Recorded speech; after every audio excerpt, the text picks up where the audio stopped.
আসসালামু আলাইকুম। নির্বাচনী বুলেটিনে আমন্ত্রণ জানাচ্ছি আমি শেখ তাসফিয়া করিম। উৎসবমুখর ও শান্তিপূর্ণ পরিবেশে শেষ হয়েছে ত্রয়োদশ জাতীয় সংসদ নির্বাচন ও গণভোট গ্রহণ। এখন দেশজুড়ে চলছে কেন্দ্রভিত্তিক ভোট গণনা।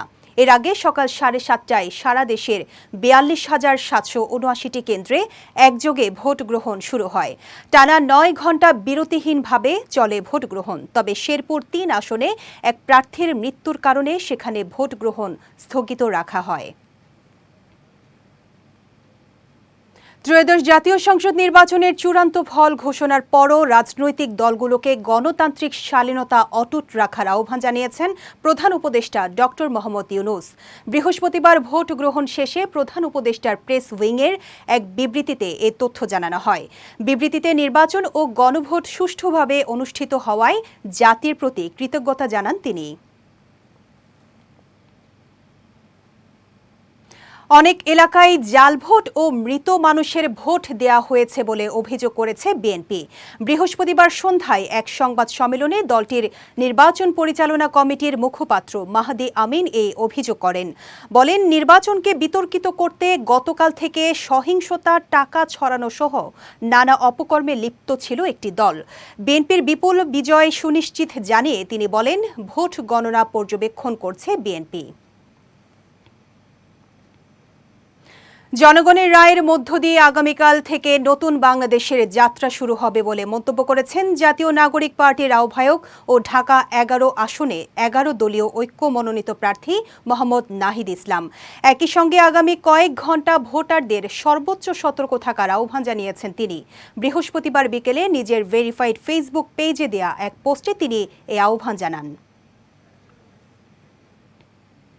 কুমিল্লা 4 আসনে ভোট বর্জনের ঘোষণা দিয়েছেন বিএনপি সমর্থিত ও গণ অধিকার পরিষদের ট্রাক প্রতীকের প্রার্থী জসিমউদ্দিন। আজ বিকেল 5টার দিকে তিনি এই ঘোষণা দেন। জসিমউদ্দিন অভিযোগ করেন, বিভিন্ন কেন্দ্রে তার এজেন্টদের বের করে দেয়া হয়েছে। এ অবস্থায় সুষ্ঠু নির্বাচন সম্ভব নয়। এ আসনে তার অন্যতম প্রতিদ্বন্দ্বী প্রার্থী জাতীয় নাগরিক পার্টির দক্ষিণাঞ্চলের মুখ্য সংগঠক হাসনাত আব্দুল্লাহ। বাংলাদেশে চলমান ত্রয়োদশ জাতীয় সংসদ নির্বাচন ও গণভোটের গতি প্রকৃতি নিবিড়ভাবে পর্যবেক্ষণ করছে ভারত। তবে নির্বাচনের চূড়ান্ত ফলাফল ঘোষণা না হওয়া পর্যন্ত কোনো মন্তব্য করতে রাজি নয় নয়াদিল্লি।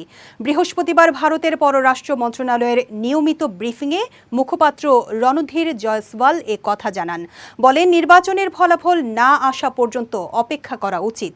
আমরা ফলাফলের জন্য অপেক্ষা করব এবং দেখব ভোটাররা কেমন ম্যান্ডেট দেন। এরপরে আমরা বাকি বিষয়গুলো নিয়ে ভাবব।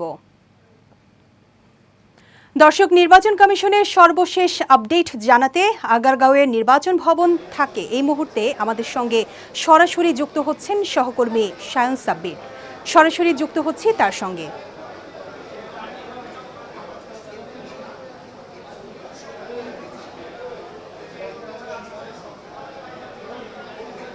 জি, ধন্যবাদ তাসফিয়া। আমি এই মুহূর্তে অবস্থান করছি আগারগাঁও বাংলাদেশ নির্বাচন কমিশনে এবং নির্বাচন কমিশনে এখন পর্যন্ত আনুষ্ঠানিকভাবে ফলাফল ঘোষণা শুরু হয়নি এবং আপনারা জানেন যে সারা দেশে আজকে গণভোট এবং ত্রয়োদশ জাতীয় সংসদ নির্বাচন অনুষ্ঠিত হয়েছে এবং সকাল 7:30-এ ভোট গ্রহণ শুরু হয় এবং বিকেল 4:30 এর পরপরই আনুষ্ঠানিকভাবে কেন্দ্রগুলোতে ফলাফল ঘোষণা শুরু হয় এবং ফলাফল ঘোষণার ক্ষেত্রে কে এগিয়ে আছেন এবং কে পিছিয়ে আছেন সেটি ইতিমধ্যেই সোশ্যাল মিডিয়াতে ছড়িয়ে পড়ছে এবং কেন্দ্রগুলোর সেই ভোটার তালিকা থেকে শুরু করে ভোটের ফলাফল তারা প্রকাশ করছেন। এবং যেটি বলছিলাম যে আনুষ্ঠানিকভাবে নির্বাচন কমিশন থেকে জানা যাবে হয়তো আরও কিছুক্ষণ পরে।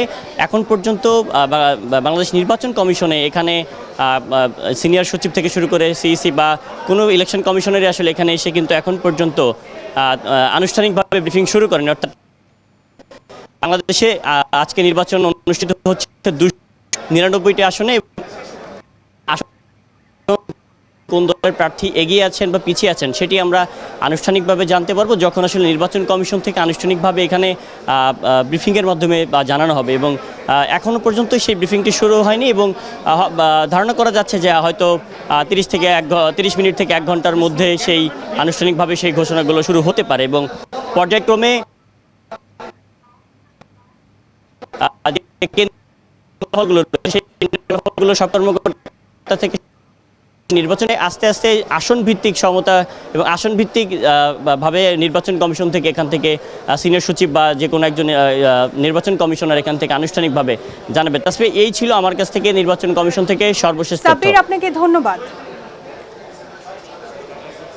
দর্শক, এতক্ষণ সঙ্গে থাকার জন্য ধন্যবাদ। নির্বাচনী আপডেট জানতে চোখ রাখুন বিজয় টিভির পর্দায়।